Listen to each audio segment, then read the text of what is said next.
اگر مسلمانوں اور یہودیوں کا تاریخی پس منظر دیکھا جائے تو یہ کچھ اچھا نہیں رہا۔ ان دونوں مذاہب میں بہت ساری ایسی مذہبی اور تاریخی وجوہات ہیں جس کی وجہ سے ان کے بیچ فاصلے بڑھتے ہی گئے۔ پھر سب سے اہم وجہ سرزمین فلسطین تھی، جس کی وجہ سے یہودیوں کو پوری دنیا میں اچھی نظر سے نہیں دیکھا جاتا۔ لیکن اس کے برعکس یورپی ممالک کے سربراہان اور امریکی حکومت اسرائیل کے شانہ بشانہ کھڑے نظر آتے ہیں، پھر چاہے وہ بیت المقدس پر کیے جانے والے قبضے کا معاملہ ہو یا فلسطین پر ڈھائے جانے والے مظالم کا۔ فلسطین کے مسئلے کا حل ابھی تو دور دور تک نظر نہیں آتا، اور اب تو مسلمان ممالک بھی اسرائیل کو تسلیم کرنا شروع ہو گئے ہیں۔ لیکن کیا آپ کو معلوم ہے کہ ایک وقت ایسا بھی آیا جب یہودیوں کو پوری دنیا میں کہیں بھی رہنے کے لیے زمین میسر نہ تھی؟ کوئی بھی ملک ایسا نہ تھا جو کہ کسی یہودی کو اپنے ملک میں داخل ہونے دیتا۔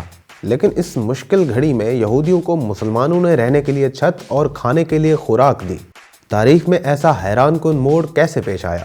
آئیے جانتے ہیں ہماری آج کی ویڈیو میں۔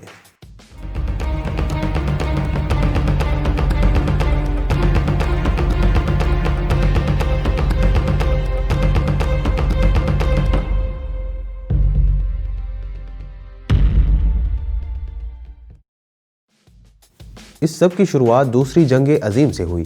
یہ 1939 کی بات ہے، جب ہٹلر نے پوری دنیا میں ایک جنگ چھیڑ دی تھی۔ اس نے جنگ کا آغاز اپنے ملک سے ہی کیا۔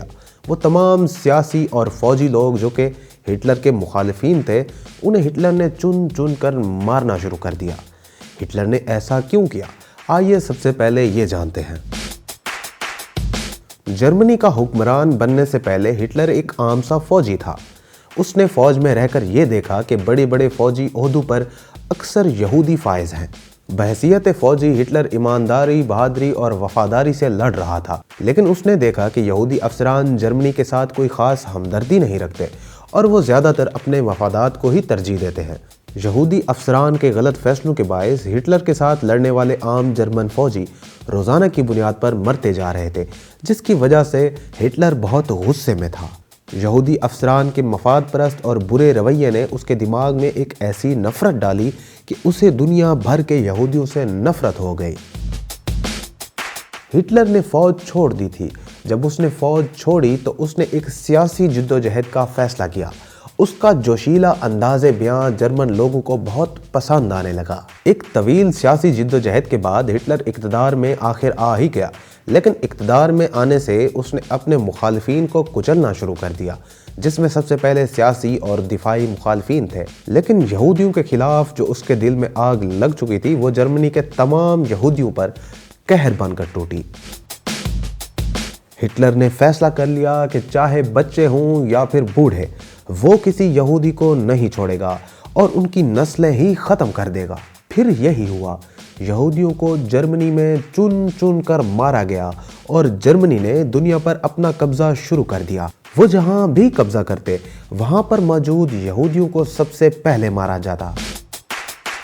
یورپ میں ایک ایسا ملک موجود ہے جو کہ اٹلی کے بالکل پاس واقع ہے۔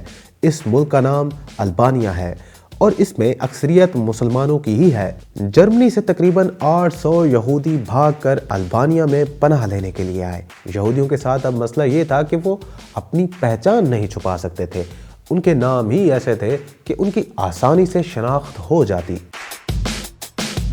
البانیا کے بادشاہ نے حکم دیا کہ یہودیوں کو ان کے ملک آنے کا ویزا دیا جائے اور انہیں پناہ بھی دی جائے۔ جب وہ جرمنی یا پھر کسی بھی ملک سے یہاں پر آئے تو ان کے پاس رہنے کے لیے کوئی جگہ نہ تھی جس پر مقامی لوگ انہیں پناہ دیتے، اور ان کے کاغذات بھی نقلی بنا کر دیے گئے تھے، جس کی وجہ سے ان کی پہچان اب ممکن نہ تھی، کیونکہ جو کاغذات انہیں بنا کر دیے گئے تھے ان میں ان کے نام اکثر مسلمانوں کے ناموں کی طرح ہی رکھے گئے تھے۔